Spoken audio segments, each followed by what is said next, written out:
Once upon a time, there was a woman who wished to have a child. Her husband shared this wish. However, for a long time, the woman could not have children. She and her husband wished and hoped and prayed for a child, but for some reason, the child never came. Now, in the back of their house, there was a window.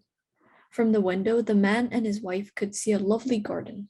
It was filled with beautiful flowers and lush green plants. There were tomatoes and peppers in the garden. There were clumps of lettuce and another leafy plant called Rapunzel.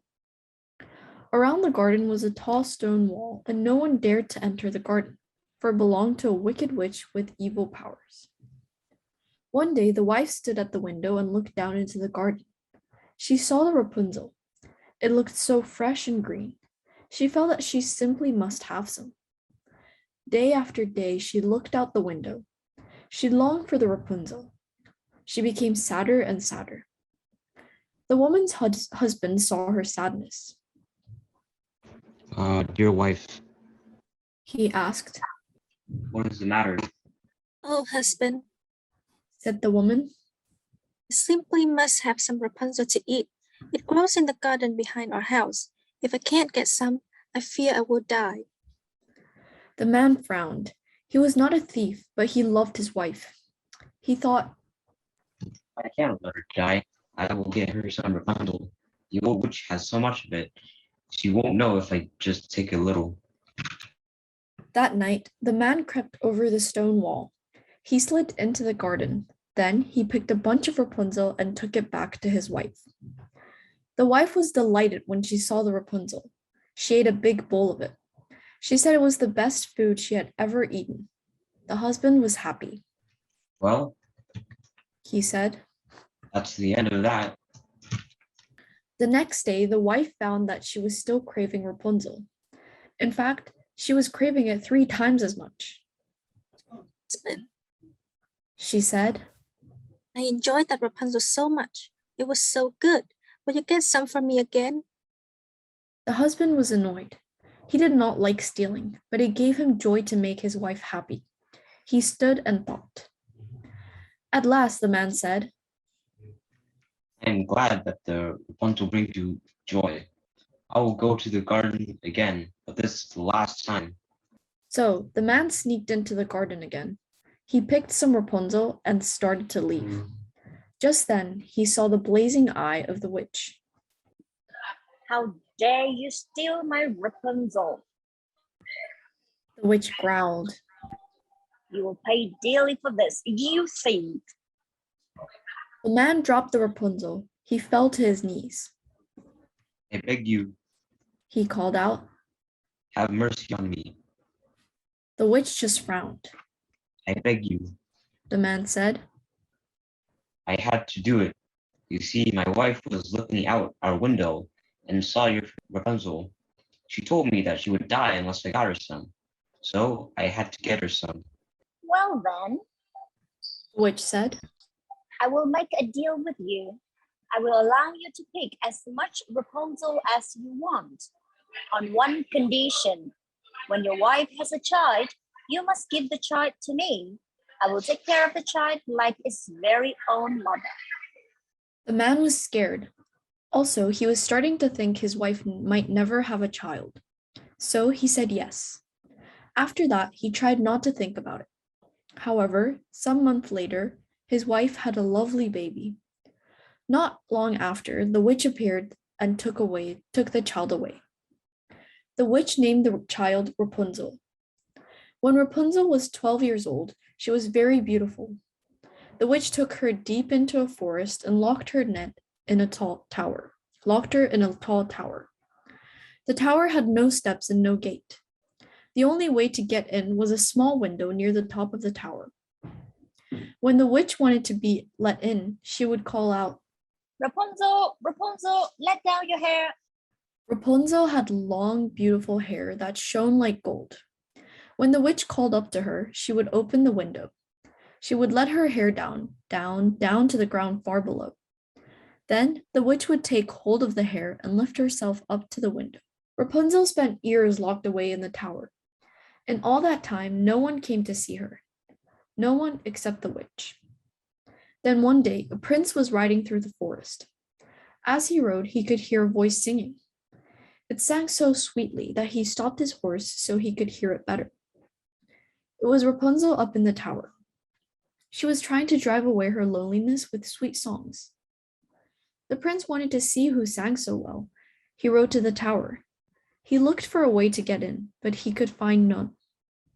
The prince rode home, but he was never quite the same after that day. Rapunzel's song had entered his heart. He was haunted by it. He could not stop thinking about it. Day after day, week after week, he went back to the tower to hear Rapunzel singing. Once the prince was standing behind some trees when the witch appeared. The prince watched as the witch called out, Rapunzel, Rapunzel, let down your hair. He saw how the maiden in the tower let down her long golden hair and how the witch lifted herself up and went into the tower. So that is the ladder? The prince said to himself. Well, then I will go up the ladder too. The next day, the prince came back. He called out, Rapunzel, Rapunzel, let down your hair. The maiden let down her hair. The prince took hold of it with both hands and made his way up the tower. Rapunzel was frightened when she saw the prince. She had never seen a man or even a boy. But the prince was kind to her. He told her how her singing had entered his heart and brought him such joy. He told her that he felt he could have no peace until he had seen her. Then Rapunzel was not afraid. The prince asked if he could visit Rapunzel again. Rapunzel agreed. The prince came again and again. He and Rapunzel fell in love. One day, the prince got down on one knee. He asked Rapunzel to run away with him and be his wife. Rapunzel took his hand in hers and spoke to him. I will gladly go with you, She said, but I must get out of this tower. Do this for me. Each time you come, bring a bundle of silk. I will make a ladder of the silk. When the ladder is finished, I will use it to get down from this tower. Then you can carry me away from here on your horse. The prince came to visit Rapunzel again and again. Each time he came, he brought a bundle of silk. Rapunzel began to weave a ladder. Things went on this way for 2 weeks.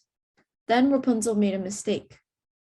One day, the witch was tugging on Rapunzel's hair and making her way up the side of the tower.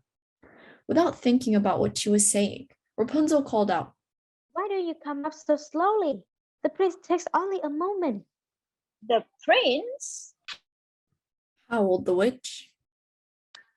Oh, you wicked, disloyal child. I thought I had hidden you away in this tower. Now see what you have betrayed me for a man. The witch grabbed Rapunzel and cut off her hair. Then she drove Rapunzel out of the tower. She left her to wander in the forest, sad and alone. Later that day, the prince came. He called out, Rapunzel, Rapunzel, let down your hair. The witch let down the hair she had cut off. The prince went up, but at the top he did not see his dear Rapunzel. Instead, he saw the frowning witch. Aha! The witch crackled. You came to see your darling, but the sweet maiden is no longer in her tower. You will never see her again. Then the witch let go of the hair. The prince fell and crashed into a patch of thorns below. The fall did not kill him, but it left him wounded. The sharp thorns cut his eyes and left him blind. The prince wandered for years, blind and alone. He ate only roots and berries and wept over the loss of his dear Rapunzel. At last, after years of wandering, the prince came to a meadow where Rapunzel herself was wandering. He could not see her, but he could hear her singing. He let his ears lead him to her. He followed her voice. At last, Rapunzel saw the prince. She ran to him. She fell on his neck and wept. When your tears touched his eyes, his wounds were healed. He found that he could see as well as ever. The prince took Rapunzel to his kingdom. There she was welcomed with great joy, and there the two of them lived happily ever after. The end.